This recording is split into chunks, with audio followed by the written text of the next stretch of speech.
आज प्रत्येक मनुष्य परमेश्वर से कुछ ना कुछ चाहता है।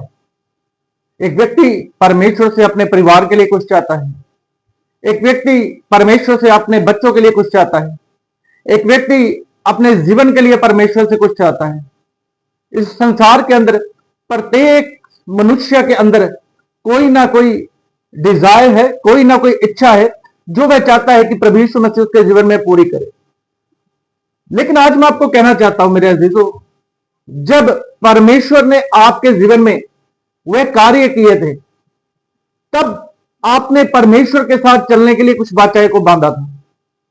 जब आप बीमारी के बिस्तर के ऊपर थे, जब आप गरीबी की अवस्था में थे, जब आपके बच्चों को कोई नौकरी नहीं मिली थी, तब आप अपने हृदय के अंदर झांक कर देखिए कि आप परमेश्वर की इच्छा पूरी करने में कितने डेडिकेट थे।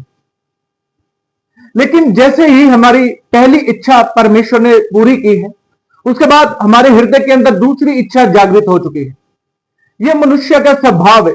जब परमेश्वर कुछ बातें उनके जीवन में पूरी करता है तो वह चाहता है मनुष्य फिर से दूसरी इच्छा भी परमेश्वर पूरी कर दे और वह जल्द से जल्द कर दे।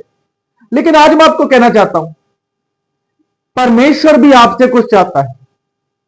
यदि मनुष्य परमेश्वर से कुछ चाहता है तो परमेश्वर भी एक व्यक्ति से कुछ चाहता है। वो क्या चाहता है? परमेश्वर चाहता है प्रत्येक व्यक्ति उसके साथ समय व्यतीत करे, प्रत्येक व्यक्ति उसके साथ प्रार्थना करे। आज काम के ऊपर आप व्यस्त हैं, 8 घंटे ऑफिस के अंदर काम करके आप थक जाते हो, घर में आते हो, चाय पीते हो और घर के अंदर बच्चों को समय देते हो, अपनी पत्नी को समय देते हो। लेकिन where is the god time? परमेश्वर का समय कहां है? और रात पड़ते ही आपको नींद आ जाती है, थकान के कारण आप सो जाते हो। Where is the god time? परमेश्वर से आप कुछ एक्सेप्ट करते हो, परमेश्वर भी आपसे कुछ एक्सेप्ट करता है। परमेश्वर का समय कहां पर है?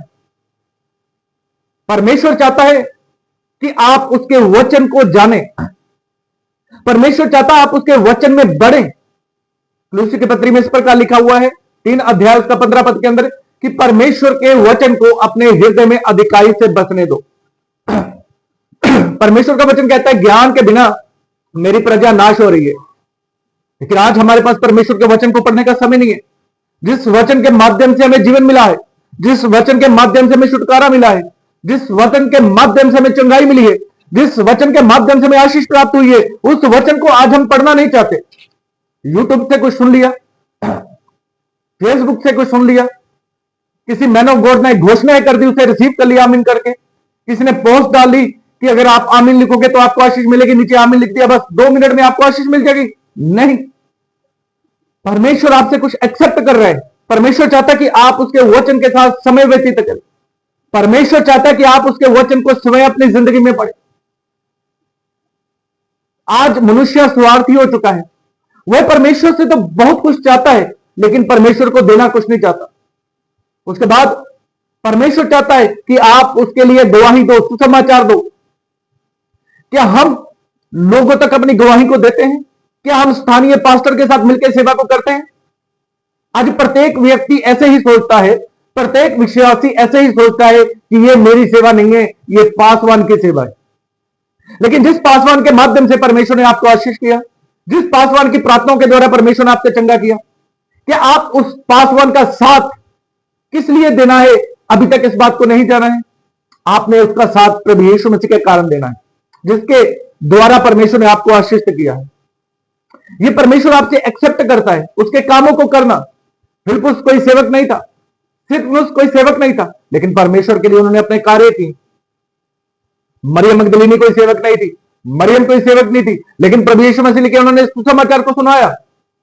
मेरे जीजो, आज मनुष्य परमेश्वर से बहुत कुछ प्राप्त करना चाहता है लेकिन देना कुछ नहीं चाहता। आज का मनुष्य स्वार्थी हो चुका है क्योंकि उनके हृदय में सिर्फ और सिर्फ संसारिक वस्तुएं बसी हुई हैं।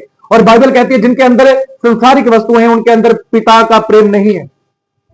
बाइबल कहती है चुने हुए कम में और बुलाए हुए बहुत है। क्या आप उन बुलाए हुए में से तो नहीं है? क्योंकि चुने हुए व्यक्ति परमेश्वर को अपना समय देते हैं। चुने हुए व्यक्ति ये पूछते हैं, पिता तू क्या चाहता है, तू क्या हमसे चाहता है? क्या आपने कभी पूछा है कि प्रभु आप हमसे क्या चाहते हैं? मैं तो तुमसे ये चाहता हूं, परंतु आप मुझसे क्या चाहते हो, आप मेरे जीवन में क्या चाहते हो, आप मेरे जीवन के द्वारा क्या कार्य करना चाहते हो। तो मेरे अजीजों, स्वार्थी ना बने, सेल्फिश ना बने, परमेश्वर के साथ संबंध को बनाए, रिलेशनशिप को बनाए, उसको देना शुरू करें अपने जीवन को, अपने समय को, ताकि वो आपके द्वारा अपने कार्य को कर सके। खुदा आपको शांति दे।